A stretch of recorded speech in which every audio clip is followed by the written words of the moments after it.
नमस्कार। आज मैं योग पर एक सीरीज शुरू कर रहा हूँ और जो पहला विषय मैंने लिया है वो है कपालभाति। कपालभाति नाम से आप भली-भांति परिचित हैं और आप में से बहुत से लोग कपालभाति करते भी होंगे।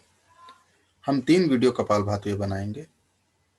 पहला जो वीडियो है उसमें हम कपालभाति के बेनिफिट्स, लाभ को समझेंगे, उसकी लिमिटेशंस को जानेंगे कि किन परिस्थितियों में कपालभाति नहीं करनी चाहिए। दूसरा जो वीडियो है कि अक्सर हम कपालभाति करते समय कई प्रकार की गलतियां करते हैं, उन गलतियों को समझेंगे।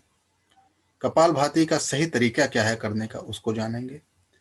तीसरे वीडियो में कपालभाति को हम साइंटिफिक तरीके से, फिजियोलॉजिकल तरीके से समझेंगे और उसके स्पिरिचुअल बेनिफिट्स को जानेंगे कि कपालभाति हमें अध्यात्म की तरफ कैसे ले जाती है। तो जानते हैं कपालभाति है क्या। योग की एक बहुत ही प्रचलित किताब है हठ योग प्रदीपिका, जिसके रचयिता हैं स्वात्माराम जी। उन्होंने 6 प्रकार की क्रियाएं बताई हैं: नैति, बस्ती, धोती, नौली, त्राटक और कपालभाति। कपालभाति उनमें से एक क्रिया है। नीति तो आपने बहुत से लोग ने की होगी, जल नीति, एक नाक से पानी डालना, दूसरे नाक से निकालना, उसके ऊपर भी हम वीडियो बनाएंगे। तो कपालभाति एक क्रिया है और अब जानते हैं उसके लाभ क्या हैं। कपालभाति, कपालभाति के नाम को पहले थोड़ा समझे। कपाल का मतलब होता है फोरहेड, हेड, और भाति का मतलब है चमक, शाइनिंग। जो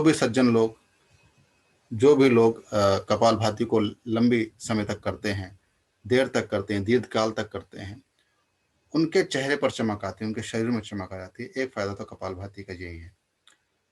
दूसरा जो फायदा है, कपालभाति हमारे पेट की मांसपेशियों पर बहुत अच्छे से कार्य करती है। ये जो रेक्टस एब्डोमिनल मसल्स है, एक्सटर्नल ऑब्लिक मसल्स है, इसके भीतर इंटरनल ऑब्लिक मसल्स है और उसके भी भीतर ट्रांसवर्स एब्डोमिनस मसल्स है। उन सारी मसल्स को बहुत मजबूत, बहुत सशक्त, बहुत स्ट्रॉन्ग कर देती है।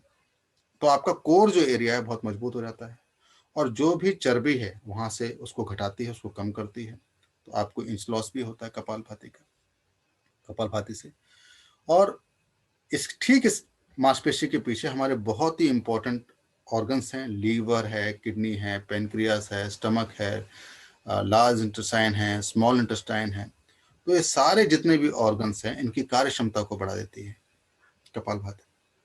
तो बहुत सी बीमारियां जो इनसे संबंधित है वो ठीक हो जाती हैं और जो होने वाली बीमारियां उनको प्रिवेंट कर लेती है कपालभाति। रिप्रोडक्टिव सिस्टम जो हमारा है, जेनिटल ऑर्गन्स जो हैं हमारे, उसकी भी कार्य क्षमता को कपालभाति बहुत अच्छे से बढ़ाती है, उसको भी काफी ठीक कर देती है, उसके फंक्शंस को बहुत इंप्रूव कर देती है कपालभाति। कपालभाति जाहिर सी बात है, जब हमारे पेट के रीजन पे इतना प्रभाव डाल रही है तो हमारे जो भी डाइजेशन के इश्यूज हैं वो ठीक हो जाते हैं।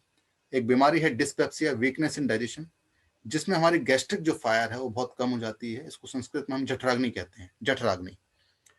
तो उसको ये प्रदीप्त कर देती है, उसकी गैस्ट्रिक फायर को बहुत अच्छे से बढ़ा देती है, जिसकी वजह से हमारा डाइजेशन बहुत अच्छा हो जाता है। और जो हार्ट बर्न है, एसिडिटी की प्रॉब्लम है, वो भी इससे दूर हो जाती है कपालभाति से। पांचवा जो फायदा है, कपालभाति कॉन्स्टिपेशन को ठीक करती है। कॉन्स्टिपेशन जिन लोगों को बहुत ज्यादा है और आपको मोशन हुआ ही नहीं है, उस समय कपालभाति नहीं करना है। लेकिन कपालभाति कॉन्स्टिपेशन में लाभ देगी, लेकिन कॉन्स्टिपेशन के समय, अगर जैसे कि अभी मुझे आज मोशन सही नहीं हुआ है, आया नहीं है, तो उस समय कपालभाति नहीं करना है। लंग्स के लिए बहुत फायदेमंद है। लंग्स की जो कार्य क्षमता को ये कपालभाति बहुत बढ़ा देती है। और इसी से संबंधित अस्थमा की प्रॉब्लम है, उसमें कपालभाति बहुत अच्छे से कार्य करती है, बहुत उसमें लाभ देती है कपालभाति अस्थमा में। और रेस्पिरेटरी जो भी प्रॉब्लम्स है, बहुत सी समस्याएं होती है। साइनस का इशू है हमारा, जो जिसमें छींक बहुत आती है। एक साइनस होता है जिसमें हमारे गले में कफ पीछे से गिरता रहता है, उसमें तो बहुत ज्यादा कपालभाति अच्छे से कार्य करती है और उस समस्या को जड़ से ही खत्म कर देती है। तो जिनको छींक बार बार आती है, उस तरह का साइनस है, तो वो जरूर इस कपालभाति को करें।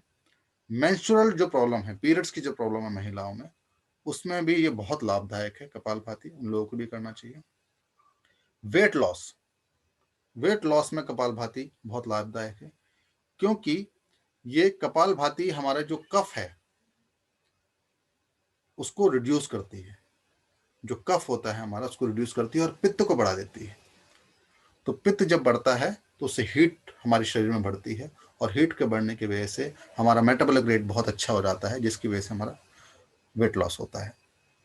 तनाव, एंजाइटी, डिप्रेशन, ये सारी चीज़ें कपालभाति इसको ख़त्म करती है और बहुत बहुत लाभदायक है। स्ट्रेस में, एंजाइटी में, डिप्रेशन में आपके चेहरे पे ग्लो लेके आती है। जैसे मैंने बताया है, कपाल का मतलब फोरहेड, भाती का मतलब शाइन, जो भी आपके चेहरे पर एक ग्लो लेके आएगी। और आपके एक्ने हैं, पिंपल है, डार्क सर्कल है, इसको भी कपालभाति दूर कर देती है। क्योंकि बहुत बहुत बार तो ऐसा होता है कि स्ट्रेस की वजह से हमारे डार्क सर्कल आ रहे होते हैं। तो अगर स्ट्रेस नहीं रहेगा, एंजाइटी नहीं रहेगी, तो आपके डार्क सर्कल भी खत्म हो जाएंगे। अब ये योग में मूल बंध एक लगता है, उसको बहुत ताकत देती है, स्ट्रेंथ देती है, उसको बहुत मजबूत बनाती है। बहुत अच्छे से मूल बंध लगने लग जाता है कपालभाति करते समय। कपालभाति करने से कफ दोष को, जैसे मैंने बताया है, कि उसको खत्म करती है। और हमारे नाभि केंद्र पर मणिपुर चक्र होता है, उसको एक्टिवेट कर देती है कपालभाति। लिमिटेशंस, कपालभाति किन लोगों को नहीं करनी है? जिनके पाइल्स है, फिस्चुला है या फिशर है, एनएस की ये समस्या होती है, गुदा मार्ग की, उन लोगों को कपालभाति नहीं करनी चाहिए। जिनको पेप्टिक अल्सर है, ड्यूडेनल अल्सर है, हमारा एसोफेगस है, यहाँ से नली जा रही है, यहाँ पेट के अंदर जो भी अल्सर हैं, उसके बाद एक छोटी जहाँ शुरू होती है ड्यूडेनल अल्सर है, वो उन लोगों को कपालभाति नहीं करनी चाहिए। हार्ट डिजीज है इनको, उनको कपालभाति नहीं करनी चाहिए। जिनका बीपी हाई है वो कपालभाति कर सकते हैं, लेकिन अंडर गाइडेंस, अगर उनका बीपी कंट्रोल में है तो। जिस समय हाई है उस समय तो कपालभाति वो नहीं करेंगे। ब्रोंकाइटिस है, ठीक है, ब्रोंकाइटिस हमारी फेफड़ों की एक समस्या है, विजिंग, खरखराहट आती है सांस लेने में बहुत ज्यादा, तो उस समय कपालभाति नहीं करनी है। अस्थमा में भी, जो अगर अस्थमा बहुत वैसे तो अस्थमा में लाभदायक है, लेकिन अस्थमा अगर आपका जो ग्रेड है ऊपर है और आपको अस्थमा का अटैक आ रखा है उस समय कपालभाति नहीं करेंगे। और अस्थमा के पेशेंट को गाइडेंस के अंदर ही कपालभाति करनी चाहिए। जिनको बैक में दर्द है, स्लिप डिस्क है, उनको कपालभाति नहीं करनी है। और मेंसुरेशन के टाइम, मेंसुरेशन प्रॉब्लम में लाभदायक है, लेकिन जिस समय मेंसुरेशन हो रहा है, 2-3-4 दिन का जो पीरियड होता है, उस समय कपालभाति ना करें। और प्रेगनेंसी में भी आपको कपालभाति नहीं करनी है। और अगला वीडियो जो है उसमें हम जानेंगे कि कपालभाति में कौन कौन सी गलतियां हमें नहीं करनी चाहिए और कपालभाति सही तरीके से करते कैसे हैं, उसको हम समझेंगे। बहुत बहुत धन्यवाद।